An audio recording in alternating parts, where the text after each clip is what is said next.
ನಮಸ್ಕಾರ ಸ್ನೇಹಿತರೆ. ಕರ್ನಾಟಕದ ಪ್ರಸಿದ್ಧ ಯಾತ್ರಾ ಕ್ಷೇತ್ರಗಳಾದ ಧರ್ಮಸ್ಥಳ ಮತ್ತು ಕುಕ್ಕೆ ಸುಬ್ರಹ್ಮಣ್ಯಕ್ಕೆ ಪ್ರತಿದಿನ ಸಾವಿರಾರು ಭಕ್ತರು ಭೇಟಿ ನೀಡುತ್ತಾರೆ. ಆದರೆ ಈ ಎರಡು ಕ್ಷೇತ್ರಗಳು ಸಂಪರ್ಕಿಸುವ ಘಾಟ್ ರಸ್ತೆಯ ಬಗ್ಗೆ ಹಲವು ವಿಚಿತ್ರ ಕಥೆಗಳು ವರ್ಷಗಳಿಂದ ಕೇಳಿಬರುತ್ತಲೇ ಇದೆ.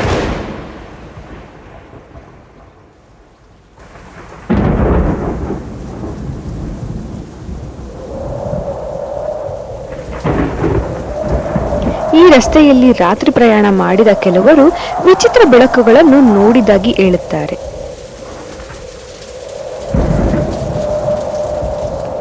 ಕೆಲವರು ಇದನ್ನು ಅತೀಂದ್ರಿಯ ಶಕ್ತಿ ಎಂದು ನಂಬಿದ್ದಾರೆ. ಇನ್ನು ಕೆಲವರು ಪ್ರಕೃತಿ ಮತ್ತು ಮನೋವೈಜ್ಞಾನಿಕ ಕಾರಣಗಳ ಪರಿಣಾಮ ಎಂದು ಹೇಳುತ್ತಾರೆ.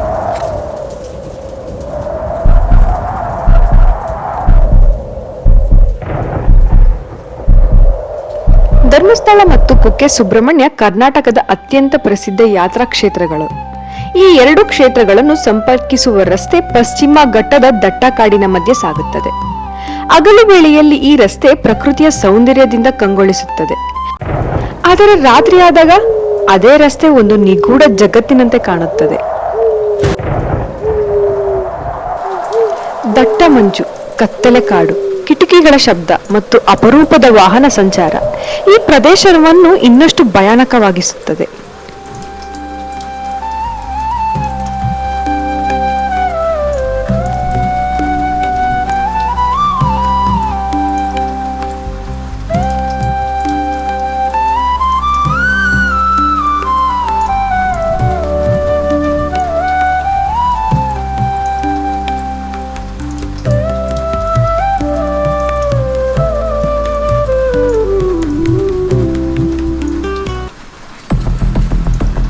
ನಿಗೂಢ ಬೆಳಕಿನ ಕತೆ.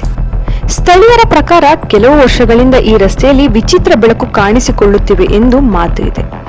ರಾತ್ರಿ ವೇಳೆ ವಾಹನ ಚಾಲಕರು ದೂರದಿಂದಲೇ ಒಂದು ಬೆಳಕನ್ನು ನೋಡುತ್ತಾರೆ. ಅದು ಕೆಲವೊಮ್ಮೆ ಹತ್ತಿರ ಬರುವಂತೆ ಕಾಣುತ್ತದೆ, ಆದರೆ ಹತ್ತಿರ ಹೋದಾಗ ಅದು ಕಾಣೆಯಾಗುತ್ತದೆ. ಕೆಲವರು ಹೇಳುವಂತೆ ಆ ಬೆಳಕು ರಸ್ತೆ ಬದಿಯ ಕಾಡಿನೊಳಗೆ ಚಲಿಸುವಂತೆ ಕಾಣುತ್ತದೆ. ಇನ್ನು ಕೆಲವರು ಅದನ್ನು ಬೆಳ್ಳಿಯ ಬಣ್ಣದ ಗೋಳಾಕಾರದ ಬೆಳಕು ಎಂದು ವರ್ಣಿಸಿದ್ದಾರೆ. ಚಾಲಕರ ಅನುಭವ. ಕೆಲವು ಚಾಲಕರು ಹೇಳುವ ಪ್ರಕಾರ ನಾವು ರಾತ್ರಿ ಪ್ರಯಾಣಿಸುತ್ತಿದ್ದಾಗ ದೂರದಲ್ಲಿ ಒಂದು ಬೆಳಕು ಕಂಡಿತ್ತು. ಅದು ವಾಹನದ ಲೈಟ್ ಎಂದುಕೊಂಡೆವು, ಆದರೆ ಅದು ವಿಚಿತ್ರವಾಗಿ ಚಲಿಸುತ್ತಿತ್ತು. ಕೆಲವೇ ಕ್ಷಣಗಳಲ್ಲಿ ಸಂಪೂರ್ಣವಾಗಿ ಮಾಯವಾಯಿತು.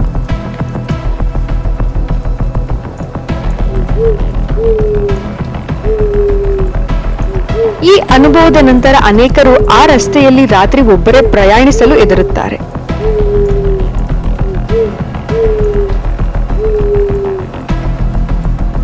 ಒಂದು ಕುಟುಂಬ ರಾತ್ರಿ ವೇಳೆ ಈ ರಸ್ತೆಯಲ್ಲಿ ಪ್ರಯಾಣಿಸುತ್ತಿದ್ದಾಗ ದೂರದಲ್ಲಿ ಒಂದು ವಿಚಿತ್ರ ಬೆಳಕು ಕಾಣಿಸಿಕೊಂಡಿತ್ತಂತೆ.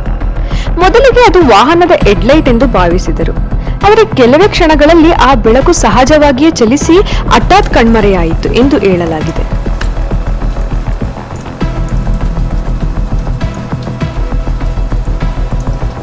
ಮತ್ತೊಂದು ಘಟನೆಯಲ್ಲಿ ರಾತ್ರಿ ವೇಳೆ ರಸ್ತೆ ಬದಿಯಲ್ಲಿ ನಿಂತಿದ್ದ ವ್ಯಕ್ತಿಗೆ ದೂರದಲ್ಲಿ ಒಂದು ಮಾನವ ಆಕೃತಿ ಕಾಣಿಸಿಕೊಂಡಿತ್ತಂತೆ. ಆದರೆ ಸ್ವಲ್ಪ ಸಮಯದಲ್ಲೇ ಆ ಆಕೃತಿ ಮಾಯವಾಗ್ಬಿಡ್ತಂತೆ. ಈ ಘಟನೆ ಅವನನ್ನು ಬೆಚ್ಚಿ ಬೀಳುವಂತೆ ಮಾಡಿತ್ತು. ಆದರೆ ಸ್ಥಳೀಯರ ಪ್ರಕಾರ ಈ ಪ್ರದೇಶದಲ್ಲಿ ದಟ್ಟ ಕಾಡು, ಮಂಜು, ಕಡಿಮೆ ಬೆಳಕು ಹಾಗೂ ತಿರುವುಗಳಿರುವ ಘಾಟ್ ರಸ್ತೆ ಇರುವುದರಿಂದ ಹಲವಾರು ಬರೀ ಭ್ರಮೆಗಳನ್ನು ಉಂಟಾಗಬಹುದು. ಕೆಲವರು ಇದನ್ನು ಅತೀಂದ್ರಿಯ ಶಕ್ತಿ ಎಂದು ನಂಬಿದ್ದಾರೆ. ಇನ್ನು ಕೆಲವರು ಪ್ರಕೃತಿ ಮತ್ತು ಮನೋವೈಜ್ಞಾನಿಕ ಕಾರಣಗಳ ಪರಿಣಾಮ ಎಂದು ಹೇಳುತ್ತಾರೆ.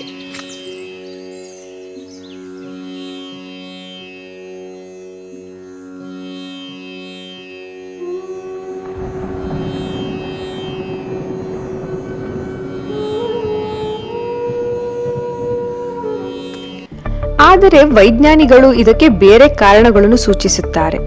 ದಟ್ಟ ಮಂಜು ಮತ್ತು ವಾಹನಗಳ ಹೆಡ್ಲೈಟ್ಗಳು ಪ್ರತಿಫಲಿಸುವುದರಿಂದ ವಿಚಿತ್ರ ಬೆಳಕುಗಳು ಕಾಣಿಸಬಹುದು. ಸ್ನೇಹಿತರೆ, ಧರ್ಮಸ್ಥಳ ಕುಕ್ಕೆ ಸುಬ್ರಹ್ಮಣ್ಯ ಘಾಟ್ ರಸ್ತೆಯಲ್ಲಿ ಕಾಣಿಸಿಕೊಳ್ಳುವ ಈ ನಿಗೂಢ ಬೆಳಕಿನ ಹಿಂದೆ ಇರುವ ಸತ್ಯ ಇಂದಿಗೂ ಸಂಪೂರ್ಣವಾಗಿ ಬಯಲಾಗಿಲ್ಲ. ಕೆಲವರು ಇದನ್ನು ಅತೀಂದ್ರಿಯ ಶಕ್ತಿ ಎಂದು ನಂಬಿದ್ದಾರೆ. ಇನ್ನು ಕೆಲವರು ಪ್ರಕೃತಿಯ ವಿಚಿತ್ರ ವಿದ್ಯಮಾನ ಎಂದು ಹೇಳುತ್ತಾರೆ. ಆದರೆ ಒಂದು ವಿಷಯ ಮಾತ್ರ ನಿಜ, ಈ ರಹಸ್ಯ ಇಂದಿಗೂ ಸಾವಿರಾರು ಜನ